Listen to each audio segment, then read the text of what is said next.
रही है। क्या बिहार से भी उठाते हैं? बिहार में हमारा संगठन इतना अभी मजबूत नहीं लड़े हैं। 8 चुनाव लड़े। हाँ हाँ, मैंने तो कोई चुनाव जी जी 8 इलेक्शन लड़े हैं, लेकिन अभी तक कोई कैंडिडेट अभी जीत कर नहीं आया। जी कोई विजय नहीं हुआ। जी।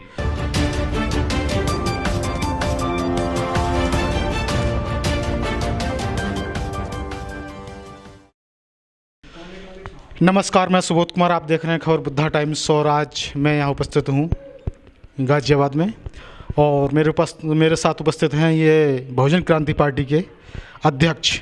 क्या नाम है आपका? रंजीत जी। तो रंजीत जी, आपका बहुत बहुत स्वागत है हमारे इस चैनल खबर बुद्धा टाइम्स में जी। तो मुझे बताइए कि आज आप पार्टी के लिए क्या करने जा रहे हैं?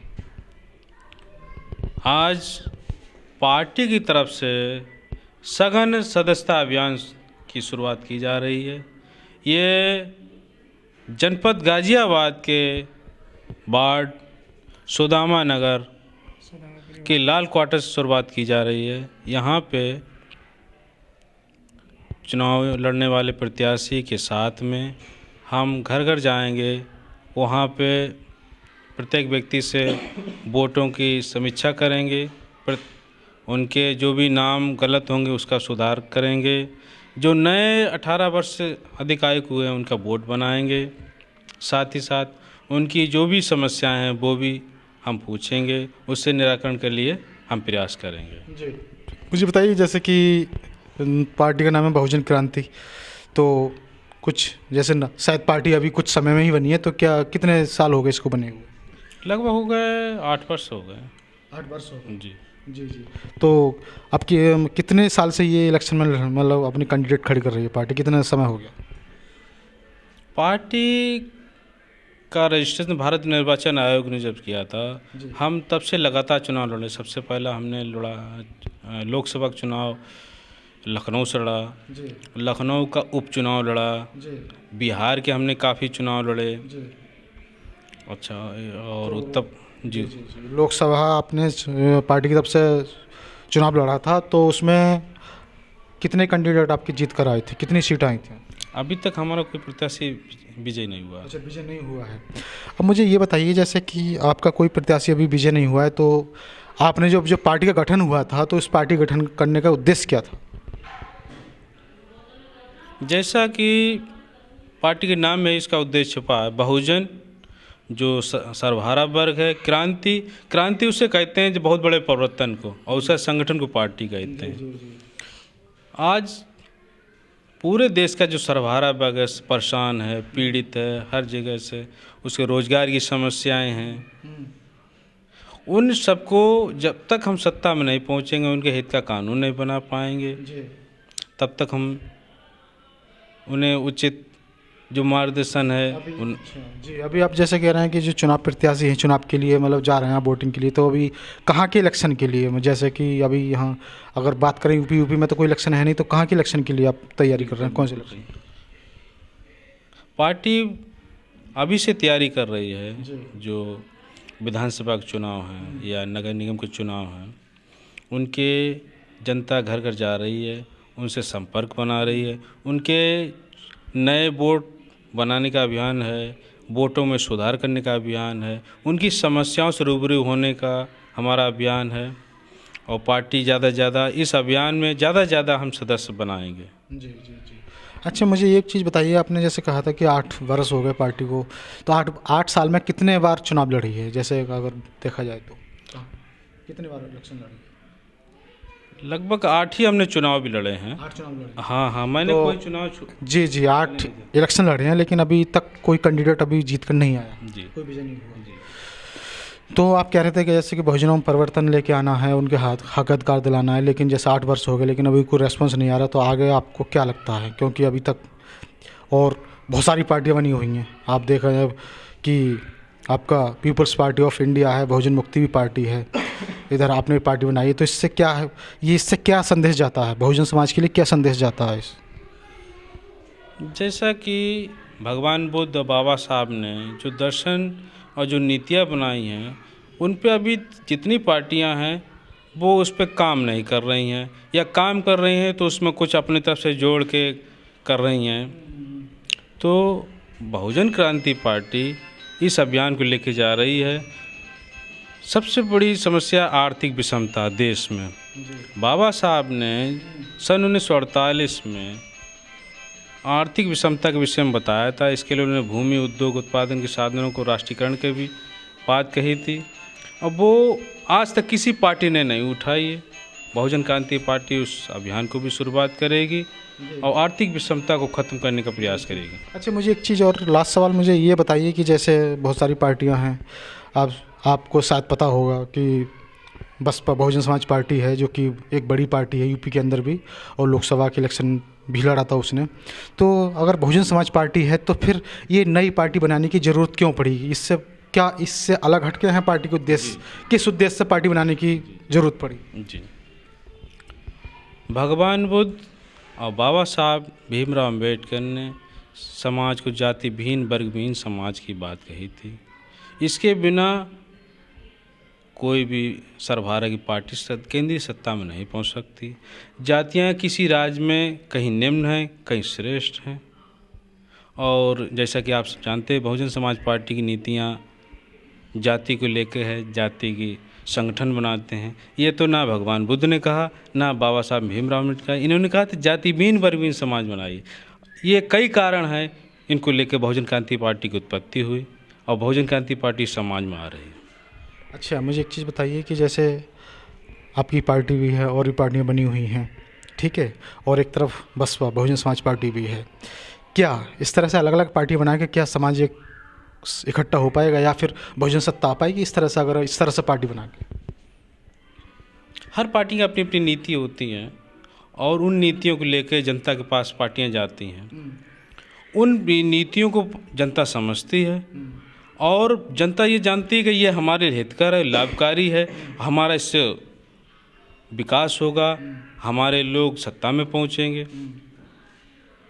हमारी नीति ऐसी है कि बाबा साहब भीमराव अम्बेडकर, भगवान बुद्ध की है, डॉक्टर कार्ल मार्क्स की नीति है, जो अंतर्राष्ट्रीय है, जो एक छोटे से छोटे आदमी, मजदूर वर्ग को भी सत्ता तक पहुंचाएगा, उसकी उन्नति करेगा।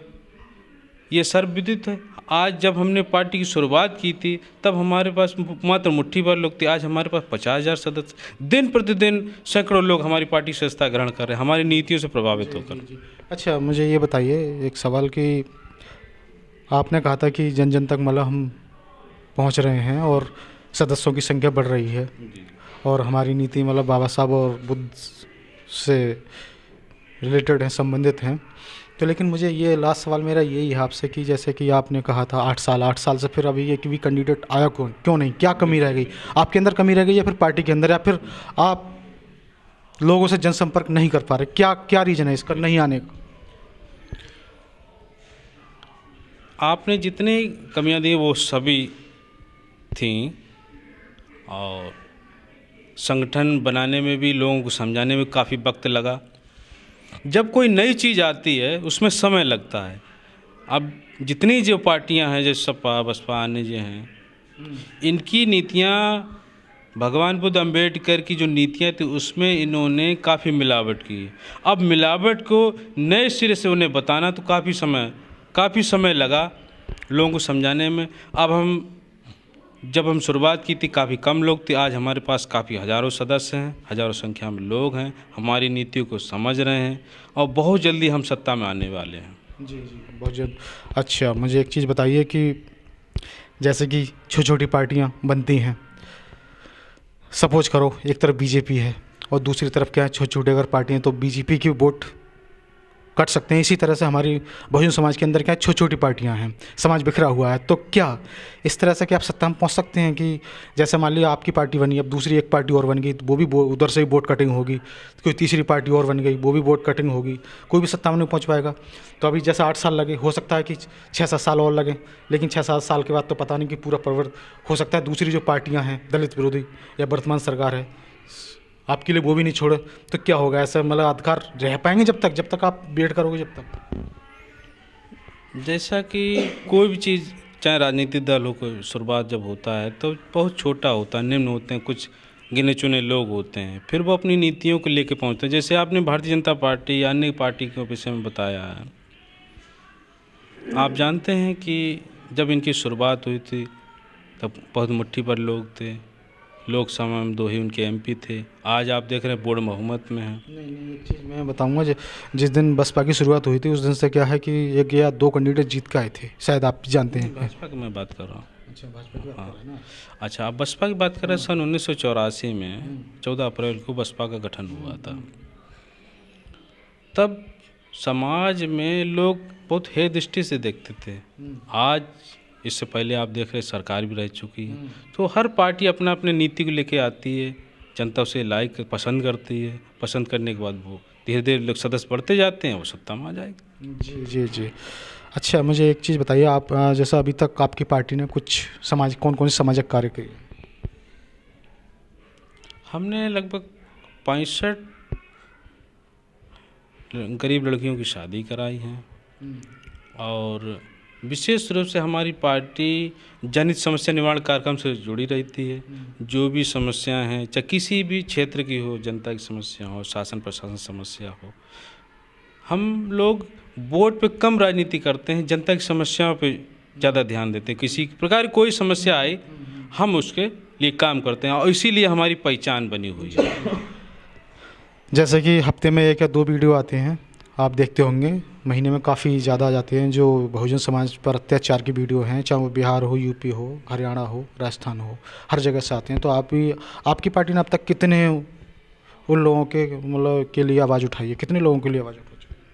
जैसा कि मेरा अभी तक जो संघर्ष का क्षेत्र रहा, मध्य उत्तर प्रदेश राज्य से उन्नाव है, कानपुर है, लखनऊ है, फरक्काबाद है, हरदोई है, इस क्षेत्र में हमें घर घर के लोग जानते हैं। चाहे बलात्कार का मामला, बहुत से हमने संघर्ष किए हैं, और शोषण उत्पीड़न के हुए, दलित उत्पीड़न के हुए कई मामले हमने सरकार से के धरना प्रदर्शन किए है, उसमें रिपोर्टें लिखी गई, उनके खिलाफ उचित कानूनी कार्रवाई की गई है।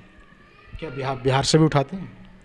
बिहार में हमारा संगठन इतना अभी मजबूत नहीं है। वहाँ पे हमने लगभग 10 सीटों से चुनाव लड़ा है। तो इसका मतलब बिहार पे इतना ध्यान नहीं दिया है, बिहार पे ध्यान नहीं देते? हाँ, बिहार पे अभी विशेष रूप से हमारा संगठन मजबूत नहीं है, मतलब वहाँ पे आवाज़ नहीं उठ पाती उतनी मजबूत। और हरियाणा में जैसे बहुत सारे कांड होते रहते हैं, हरियाणा में आपकी आवाज़ उठाती है पार्टी? अब भी हरियाणा में भी अभी विशेष रूप से नहीं है, धीरे धीरे।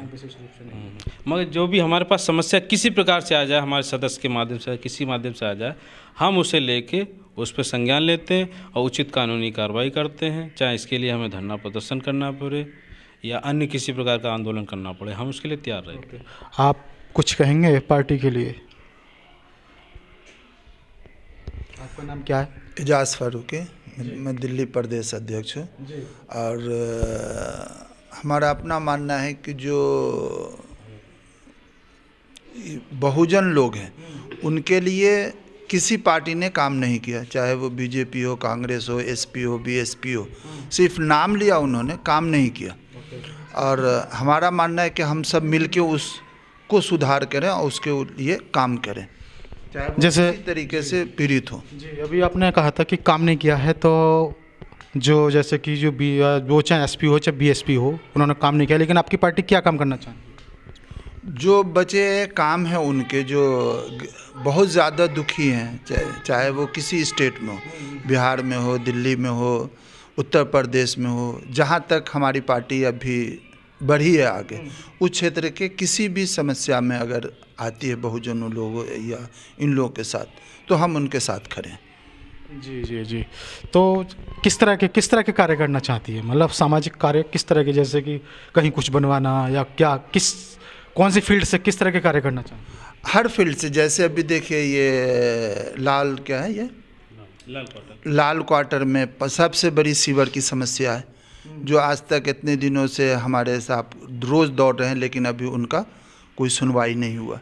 तो आज हम लोग उसमें भी हाथ डाल रहे हैं कि वो सुनवाई हो, यूपी सरकार उस पर कुछ करे। आज 2 साल से ये साहब रोज़ दौड़ रहे हैं, लेकिन उसका कोई अभी तक यूपी सरकार ने कोई एक्शन नहीं लिया। सिर्फ नाम का कहते हैं कि स्वच्छ भारत है, स्वच्छ भारत नहीं है, गंदगी इतनी है। लाल क्वार्टर की बात आ गई, और काम तो खैर वैसे चल रहा है, यहाँ पे सीवर का काम चल रहा है, लेकिन मुझे ये बताइए कि जो बाकी पार्टियाँ हैं, तो उन्होंने किस तरह के कौन से कार्य नहीं किए? कौन सा काम किया? एक भी नहीं, जैसे कि अभी अगर बात देखी जाए, लखनऊ का पार्क वगैरह हैं, बने हुए हैं, अच्छे खासे पार्क बनवाए हैं सरकार ने। पार्क तो पहले से मायावती जी ने भी बहुत अच्छे बनवाए थे। हाँ, उसका देख रेख भी अच्छा किया उन्होंने। सरकार की बात नहीं कर रहा हूँ, जो पहले जो शासनकाल में मायावती जी हैं, बीएसपी के शासनकाल में जो अच्छे पार्क बने हुए हैं, तो वो काम किए हुए हैं पार्टी ने। सिर्फ पार्क किए ना, लेकिन जनजीवन पे कोई काम नहीं किया ना। मेन तो जनजीवन पे, पार्क तो एक अलग चीज़ है, लेकिन इन जब मनुष्य ही नहीं रहेगा, वो किसी भी जाति का जब मनुष्य ही नहीं रहेगा तो पार्क लेके क्या करेगा वो। तो मेन काम है उनके जनजीवन पे काम करना, उनको सुरक्षित पानी देना, सफाई कराना। कहीं भी सफाई या किसी तरीके का नहीं है, ख़ास करके जो विलेज के निचले इलाके हैं, किसी भी निचले शहर से अलग हट के उस पर कोई भी सरकार नहीं काम कर रही है। न सेंट्रल में किसी ने किया, न स्टेट ने किया। इतने हादसे हो रहे हैं उस पर, न सेंट्रल एक्शन लेती, न क्या कहते हैं स्टेट एक्शन लेती है। तो उनकी जो समस्याएं आती है या आएंगी हमारे पास, हमारा कर्तव्य है कि हम उनके कंधे से कंधा मिला के चलें आगे। तो आप लोग जगह जगह जाके, जैसे जो आज अत्याचार हो रहे हैं, क्या आप उनका निरीक्षण करते हो जगह जगह जाके कि कहाँ कहाँ अत्याचार हो रहे हैं, या उनके लिए कुछ न्याय वगैरह या आवाज़ उठाते हो उनकी? आवाज़ उठा रहे हैं। अच्छा। जो जानकारी में किसी भी माध्यम से आए हो, या पार्टी की तरफ से या इंडिविजुअल या किसी न्यूज़ चैनल पे न्यूज़ देखा हो, तो उसके नज़दीक हम लोग जाने की कोशिश कर रहे हैं और उनसे वार्तालाप करते हैं और कोशिश करते हैं कि उनको। हरियाणा में कुछ अत्याचार हुए हैं उन पे, वो आपके संज्ञान में हैं क्या? जब पीछे से जब पिछले मंथ में या फिर कुछ 6-7 महीने पहले कुछ अत्याचार हरियाणा वगैरह में कुछ आपने देखा है, वहाँ संज्ञान में आए आपके कुछ? हरियाणा में हुए हैं, लेकिन अभी हमने उस पर कोई वहाँ तक नहीं पहुँचे। अभी तक आप कैसे नहीं पहुँचे? क्यों पहुँच रहे, क्या रीज़न था ना पहुँचने का? क्योंकि अभी पार्टी हमारी अभी उतनी विस्तार से फैली नहीं है। अभी हम 2 ही 3 स्टेट में अभी उलझे हुए हैं, इसी में जो इतनी उसी को सुधार करने में, तो इसीलिए अभी कोशिश नहीं है। एक क्वेश्चन ये उठता है कि जैसे कि अभी आप कह रहे थे कि पार्टी हमारी अभी मतलब फैली नहीं है, विस्तार से नहीं हुई, लेकिन आप कह रहे हैं कि पार्टी 8 साल से कार्य कर रही है, 8 साल से इलेक्शन भी लड़ रही है, तो फिर 8 साल में फैल मतलब क्या रीज़न है, क्यों नहीं विस्तार से फैल पाई कि एक ही स्टेट में काम कर रही है? नहीं, एक स्टेट में काम नहीं करे, बिहार में भी कर रही है, यूपी में भी कर रही है, दिल्ली में भी कर रही है। तो अगर 8 साल में समस्याएं इतनी थी, सरकारें ऐसी थी कि जो उभरने नहीं दी, या समाजी या जो भी संगठन में ऐसे कुछ ये थे कि जिसकी वजह से नहीं, अब हम लोग खड़े हुए इसको तेज़ी से बढ़ाएंगे। बिहार की बात कहें तो बिहार में भी ये जैसे कि कुछ वीडियो आते हैं बहुजन समाज के से संबंधित हैं, वो कि अभी भी उन्हें सर पे अपने ऊपर रख के चलना पड़ता है कुछ घरों से गुजरने के लिए, तो वहाँ वो आपके पार्टी के संज्ञान में नहीं है क्या? बिल्कुल है, बिहार से। मैं कुछ अभी तक आवाज़ क्यों नहीं उठाई? मैं एक्चुअल बिहार से ही बिलोंग करता हूँ और हमने काम किए। आप जाइए दरभंगा, समस्तीपुर, मधुबनी, हमने बहुत सारे काम किए, मधुबनी में भी किए अभी। वहाँ पे लोग डरे हुए हैं, वहाँ पे लोग डर के रहते हैं, वहाँ पे निकलने नहीं दिया जाता घर से आगे, जो ठाकुर समाज के लोग हैं, तो वहाँ पर पार्टी काम क्यों नहीं कर पा रही? डरते हैं, वहाँ लोग डरते हैं। अभी पार्टी काम कर रही है, लेकिन अभी जितनी स्पीड से होनी चाहिए, चूँकि एडमिनिस्ट्रेशन है, ये है, समाजी दबाव है, जिसकी वजह से आगे थोड़ी सी परेशानी हुई, लेकिन काम कर रही है। अभी पिछले महीने मधुबनी में इतना बड़ा कांड हुआ, उसमें भी हम काम ने किया है और आगे भी करेंगे। तो जहाँ ज़मीन से कि आपकी पार्टी अगर आती है, अगर जैसे कि विस्तार से अगर यूपी में या किसी स्टेट में आती है, तो आपकी पार्टी बहुजन समाज के लिए कार्य करेगी? बिल्कुल करेगी, 100% करेगी। जी आप जी, तो अभी देखिएगा, ये हमारे साथ थे, नाम आपने अपना क्या नाम बताया? रंजीत सिंह जी। हमारे पास अभी यहाँ पे थे रंजीत सिंह जी, जो कि पार्टी के अध्यक्ष हैं, और अभी मैं यहाँ पर उपस्थित था गाजियाबाद में। तो आपका बहुत बहुत धन्यवाद सभी दर्शकों का, और यदि आप इस खबर को देखना चाहते हैं तो चैनल के लिए सब्सक्राइब करें, चैनल से ज़्यादा जुड़ने के लिए सब्सक्राइब करें और वीडियो को लाइक करें और ख़बरों को शेयर भी करें। और अगर यदि अच्छी खबरें देखना चाहते हैं बहुजन समाज से संबंधित, तो बेल आइकन को जरूर दबाएं। तब तक के लिए धन्यवाद। नेक्स्ट खबर के लिए मैं फिर उपस्थित होऊंगा। धन्यवाद।